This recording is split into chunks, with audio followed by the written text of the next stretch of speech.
¿En qué estás ahora, Adolfo Calderón Sabido? ¿Qué tal, José danos Luis? noticias, Pues bueno, bienvenido. estoy trabajando ya en una siguiente novela. Ya la terminé, voy a hacer las últimas correcciones ya para pues mandarla a la editorial. Es una novela basada en la muerte de los migrantes de Juárez, que tiene luego se cruza con unas historias de unos personajes que ocurren en Guatemala, ¿no? ¿En qué arenas movedizas te ubicas? ¿Ficción Es una novela negra, es de género negro, es una novela policíaca. tipo Edgardo Arredondo? Exacto, bueno, sí, el gran paisano, también exitoso, el doctor, como no, buen amigo. Pero sí es una novela de género negro, una novela policíaca, y pues bueno, fue un gran reto para mí, porque pues me sentía yo muy cómodo en la novela histórica, al mismo Silencio le fue muy bien, pero pues decidí aventurarme en este nuevo género, que creo que hay mucho para dar, y creo que a nivel nacional, sobre todo la editorial en la que publiqué El mismo Silencio, Nitro Press, pues ha sido de las editoriales mexicanas que le han dado mucho espacio a este género, ¿no?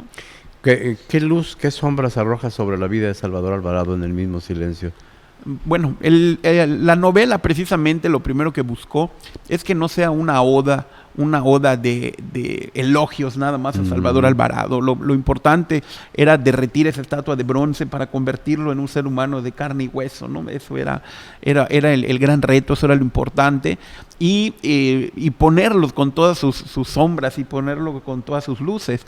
La gran ventaja y el gran éxito que ha tenido la novela es precisamente porque las emociones de los personajes, que eso es lo universal. Podrás no saber quién era Salvador Alvarado, pero sí puedes conocer la historia de un hombre que estaba frustrado porque él quería estar en el gobierno de Carranza, que lo envían a Yucatán, que tenía un conflicto con la que fue su esposa y que luego se casa en Yucatán con una yucateca, y que lo ves ahí, un hombre que no sabía habitar ninguna casa. Entonces esas partes son las que te vas enganchando en la novela, y al final pues te das cuenta también lo que había en el Yucatán de esa época, la llegada de Alvarado, el convocar el Congreso Feminista, las grandes transformaciones que se hicieron en el estado de Yucatán, pero como un telón de fondo, ¿no? Y además cómo intentaron borrarlo de la historia de Yucatán. Sí, hay un hecho que no le perdonan muchos a Salvador Alvarado, que es el ataque a la catedral. Algunos señalan que él fue el que mandó a que casi dicen que entró a caballo. Exacto, ¿no? Al altar mayor. Eso es lo que dicen mucho. Entraron a caballo los soldados,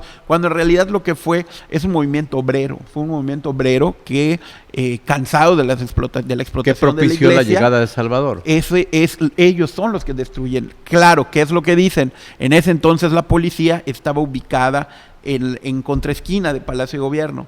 Entonces dicen, bueno, ¿y por qué no actuó la policía para defender a la iglesia, ¿no? Entonces, precisamente este capítulo, lo polémico, es el que yo siempre escuché desde niño, y fue una de las cosas que yo decía, y me invitó a adentrarme un poco más a la historia de este personaje, ¿no? Y otra cosa también es que al final en la novela tú no te das cuenta quién es el protagonista, ¿no? O sea, empiezan a asumir, al ser una novela polifónica, cada personaje tiene una voz propia. De repente ves que un Olegario Molina como que va asumiendo el protagonismo de la novela, ¿no? El gran terrateniente, ¿no? Claro, y cosas muy interesantes, ¿no? Hemos escuchado la palabra watch, y algunos señalan que fue precisamente a Salvador Alvarado que le ponen ese mote por el ruido de las botas que hacían en el lodo los soldados, ¿no? Watch, watch, watch. Y de ahí surge esta palabra, y cómo la xenofobia se viene arrastrando desde esa época, que todavía existe muy marcada en Yucatán. Existe la polémica de que la hermana de Felipe Carrillo Puerto en realidad le hace manita de puerco a Salvador Alvarado para que hiciera el primer congreso feminista. Sin embargo, él fue muy aperturista para estas formas de incluir a la mujer. Claro, no hay que dejar de ver que también ya había un movimiento feminista en Yucatán, que él logra identificar y convoca al Congreso Feminista. Por supuesto que él ya estaba disponible para ello, para lanzarse. Claro. Y una que le decía la señorita Galindo, en Progreso, también existía el movimiento feministas en esa época, 1915, en Progreso, en varias regiones de aquí de Yucatán.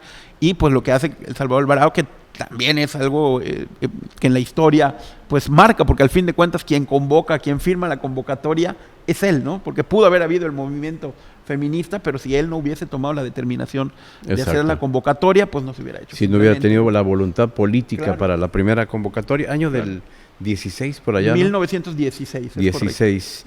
Bueno, pues atentos a tu próxima, Gracias, José Luis, te a tu agradezco próxima mucho. novela. Gracias por estar aquí. No, gracias a ti. ¿Te ubicamos en qué sitio en internet? En mis redes sociales, Adolfo Calderón Sabido, me pueden encontrar en Facebook, Instagram y TikTok.